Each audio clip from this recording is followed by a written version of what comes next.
इस मूवी में हमें एक कपल मैट एंड केटी दिखाया जाता है जो शहर से दूर एक नया घर खरीदते हैं और उस घर में उन्हें एक रूम मिलता है जो उनकी हर तरह की इच्छा पूरी करता है। लेकिन उन्हें बाद में इसकी बहुत बड़ी कीमत चुकानी पड़ती है। मैट और केटी शादी करने के बाद अपनी जिंदगी शहर से दूर शुरू करने आते हैं। ये घर काफी पुराना था लेकिन काफी बड़ा और आलीशान था। उस घर को खरीदकर दोनों काफी खुश थे। ये घर उन्हें काफी सस्ते में भी मिल गया था। जब ये दोनों घर की सफाई कर रहे थे तो इन्हें एक रूम दिखाई देता है जिसका गेट लोहे का बना हुआ था और वहीं पर उन्हें उस दरवाजे की कीज भी मिल जाती है। जब वो रूम को खोलते हैं तो उन्हें वहां कुछ भी नहीं मिलता, लेकिन दरवाजा खोलते ही घर की सभी लाइट्स ब्लिंक करने लगी थी और अचानक पूरे घर की लाइट चली जाती है। इसके बाद मैट एक इलेक्ट्रिशियन को बुलाता है। जब वो लोग बेसमेंट में जाते हैं तो देखते हैं कि पूरा बेसमेंट वायर से भरा हुआ था। ये सब देखकर उस इलेक्ट्रिशियन को कुछ समझ नहीं आ रहा था, इसलिए वो वहां से बाहर आ जाते हैं। जाते वक्त वो इलेक्ट्रिशियन मैट से कहता है कि आपने ये घर खरीद कैसे लिया? ये घर काफी सालों से खाली पड़ा था। मैट उससे पूछता है कि घर इतने सालों से खाली क्यों पड़ा था, कोई यहाँ रहने क्यों नहीं आया? इलेक्ट्रिशियन बताता है कि कई साल पहले इस घर में 2 लोगों का मर्डर हुआ था, जिस वजह से कोई भी इस घर को खरीदना नहीं चाहता। इतना बोलकर इलेक्ट्रिशियन वहां से चला जाता है। ये सुनकर मैट शॉक हो जाता है। वो तुरंत इंटरनेट पर इस घर के पिछले ओनर के बारे में पता करने लगता है। उससे पता चलता है कि जिस आदमी ने मर्डर किया था उसका नाम जॉन डो है। अब वो एक मेंटल हॉस्पिटल में बंद है। मैट ये देखकर काफी परेशान हो जाता है। वो उसी रूम में जाकर ड्रिंक करने लग जाता है, लेकिन उसका मन अभी भी नहीं भरा था। ड्रिंक करते करते उसकी पूरी बोतल खत्म हो जाती है। उसके पास दूसरी बोतल भी नहीं थी। तभी वो मन में सोचता कि काश मेरे पास एक और बोतल होती। इतना बोलते ही पूरे घर की लाइट्स बंद हो जाती हैं और उसके सामने एक शराब की बोतल आ जाती है।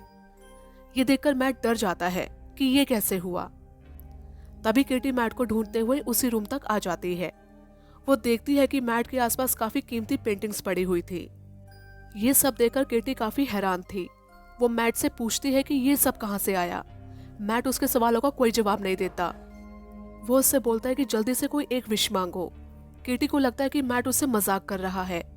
मैट बोलता है जल्दी से विश मांगो, तो वो मजाक में $1 करोड़ मांग लेती है और इतना बोलते ही उसके सामने $1 करोड़ आ जाते हैं। अब ये देख केटी बहुत ज्यादा हैरान हो जाती है। अब ये दोनों सोचते हैं कि अब ये कुछ भी मांग सकते हैं। अब दोनों उस रूम से ढेर सारी विशेष मांगते हैं, शराब, पैसे, महंगे कपड़े, खाना और भी बहुत कुछ। धीरे धीरे वो उस रूम से ऐसी ऐसी विशेष मांगने लगते हैं जिनका उन्होंने कभी सपने में भी नहीं सोचा था। उनके मन में लालच बढ़ता ही जा रहा था। अब इनकी लाइफ में किसी भी चीज की कोई कमी नहीं थी। ये जो भी चाहते थे तुरंत उस रूम से मांग लेते थे। अब इनके मन में और कुछ भी पाने की इच्छा नहीं होती, जिस वजह से अब इनके जीवन का कोई मकसद नहीं रहा था। धीरे धीरे केटी डिप्रेशन में जाने लगती है। तो मैट उससे कहता है कि अब हमें एक बच्चे की जरूरत है, उसके साथ हमारी लाइफ कंप्लीट हो जाएगी। हमें अब अपनी फैमिली को आगे बढ़ाना चाहिए। ये सुनकर केटी मैट पर गुस्सा करने लगती है कि पहले भी उन्होंने 2 बार बच्चे के लिए कोशिश की थी और दोनों बार बच्चे मर गए थे। ये सुनकर केटी रोने लगती है और वहां से चली जाती है। उससे मनाने मैट उसके पीछे जाता है तो वो देखता है कि केटी एक बच्चे के साथ खेल रही थी। केटी ने ये बच्चा भी उसी रूम से विश किया था। मैट को ये देखकर बहुत गुस्सा आता है और केटी को कहता है कि ये बच्चा हमारा नहीं है, तुम उसे रूम से विश करके लाई हो और उसे वापस करके आओ। केटी बच्चे को वापस नहीं करना चाहती थी, लेकिन मैट के काफी समझाने पर ना चाहते हुए भी उसे उसकी बात माननी पड़ती है। जब ये दोनों उसी रूम में बच्चे को वापस देने जाते हैं, लेकिन दोनों में से कोई भी उसे वापस लेने की विश नहीं मांग पाता, इसलिए दोनों अब इस बच्चे को अपने पास ही रखने का फैसला करते हैं। केटी उस बच्चे को पाकर काफी खुश थी। वो बच्चे का नाम शेन रखती है। दूसरी तरफ मैट उस रूम को लेकर काफी परेशान था। वो ये जानना चाहता था कि ये रूम काम कैसे करता है, इसलिए वो इस घर में रहने वाले पिछले ओनर जॉन डो से मिलने मेंटल हॉस्पिटल जाता है और वो कुछ पैसे भी अपने साथ ले जाता है। मैट वहां पर जॉन से कई सवाल पूछता है, लेकिन जॉन उसके किसी भी सवाल का जवाब ठीक से नहीं देता। लेकिन जाने से पहले वो मैट को बस इतना बोलता है कि जितनी जल्दी हो सके उस घर को छोड़कर कहीं दूर चले जाओ, वरना उन्हें अपने लालच की बहुत भारी कीमत चुकानी पड़ेगी। मैट उसकी ये बात सुनकर वहां से चला जाता है। रास्ते में मैट पेट्रोल भराने के लिए रुकता है। जब वो अपने पॉकेट में हाथ डालता है तो जो पैसे उसने विशिंग रूम से मांगे थे वो राख बन चुके थे। मैट ये सब देखकर घबरा जाता है। वो घर आकर उस रूम से कुछ पैसे उठाकर खिड़की से बाहर फेंक देता है। वो पैसे खिड़की से बाहर निकलते ही राख बन जाते हैं।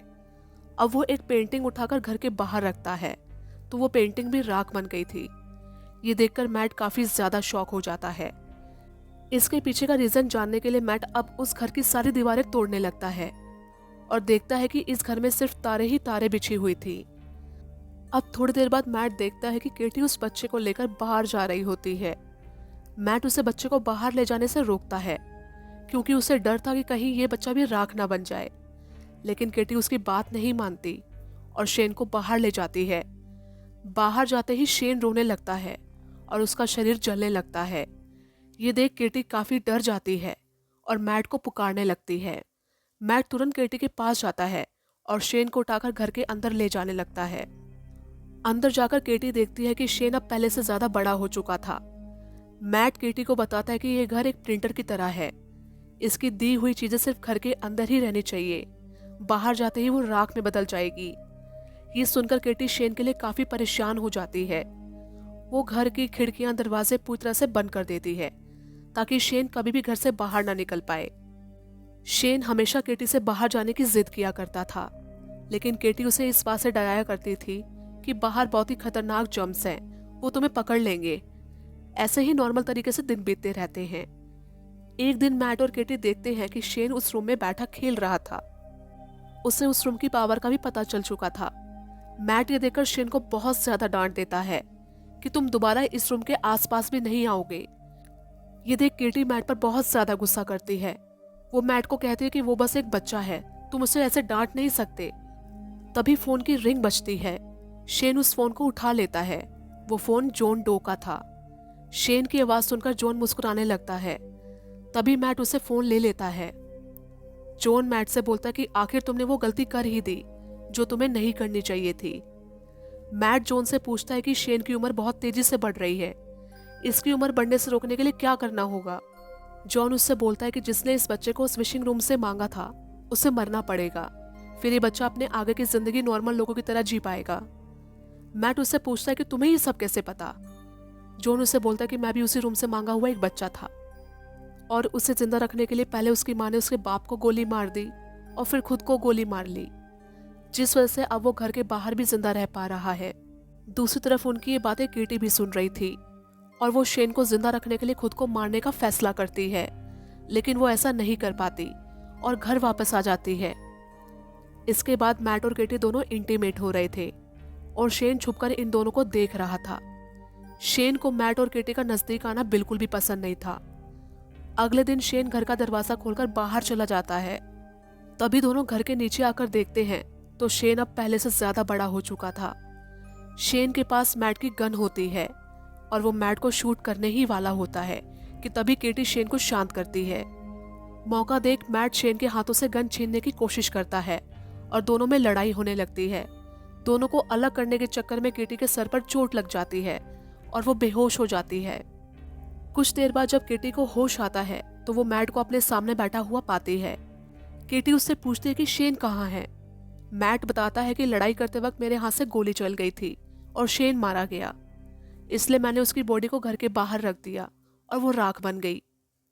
इतने में मैट केटी के पास आता है और इंटीमेट होने की कोशिश करता है, लेकिन केटी समझ जाती है कि ये मैट नहीं हो सकता, ये शेन है। केटी वहां से भागने की कोशिश करती है, लेकिन शेन उसे पकड़ लेता है और उसके साथ जबरदस्ती करता है। वहीं दूसरी ओर मैट को भी होश आ जाता है। मैट को समझ आ जाता है कि शायद वो किसी और ही जगह पर है और तुरंत उस रूम की दीवार तोड़ने लगता है। उसके सामने बिल्कुल अपने घर जैसा ही एक और घर दिखता है। वो समझ जाता है कि केटी वही होगी। वो तुरंत उसे बचाने वहां जाता है, लेकिन तभी वहां शेन भी आ जाता है और मैट को मारने की कोशिश करता है, लेकिन मैट किसी तरह घर का दरवाजा खोल देता है और शेन को अपने साथ लेकर घर के बाहर आ जाता है। घर के बाहर आते ही शेन की उम्र तेजी से बढ़ने लगती है। शेन बचने के लिए जल्दी से घर के अंदर जाने की कोशिश करता है, लेकिन केटी घर के दरवाजे को अंदर से बंद कर देती है और देखते ही देखते शेन कुछ ही सेकंड्स में बूढ़ा हो जाता है और राख बन जाता है। आगे दिखाया जाता है कि अब मैट और केटी उस घर को छोड़कर कहीं और शिफ्ट हो गए हैं। केटी को पता चल जाता है कि वो प्रेग्नेंट है और तभी रूम की सारी लाइट्स ब्लिंक होने लगती हैं। मतलब वो जो भी पावर थी वो अब उनके होने वाले बच्चे के अंदर आ गई थी। और इसी के साथ ये मूवी एंड हो जाती है।